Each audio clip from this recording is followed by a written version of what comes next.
Dans cet exercice, on a Sophie qui roule sur l'autoroute avec la même vitesse. Donc on est dans une situation de proportionnalité avec la même vitesse. En 2 heures, elle parcourt 190 km.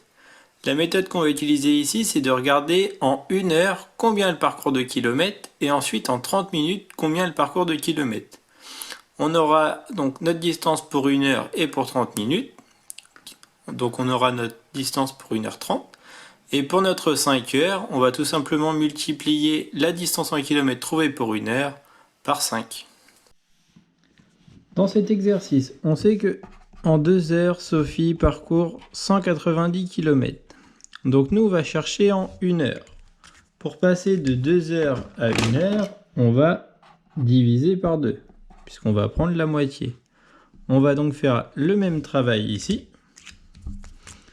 190 divisé par 2, ce qui va nous donner 95. Donc en 1 heure, elle va faire 95 km. En 1 heure, elle parcourt 95 km. On a 1 heure et on va chercher 30 minutes. Donc, sachant que dans 1 heure, il y a 60 minutes, on va encore diviser par 2.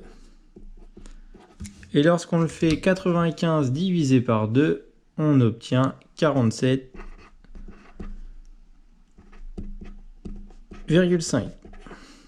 Hop.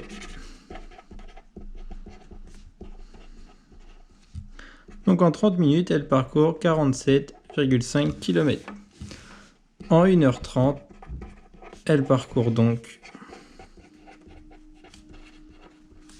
nos 95 km plus nos 47 km et demi, ce qui nous donne 142,5. Donc elle parcourt 142,5 km. En 1 heure, pour la deuxième question, elle parcourt 95 km. Nous, on veut pour 5 heures. On va tout simplement multiplier par 5, ce qui nous donne 475 km. En 5 heures, elle parcourt 475 km.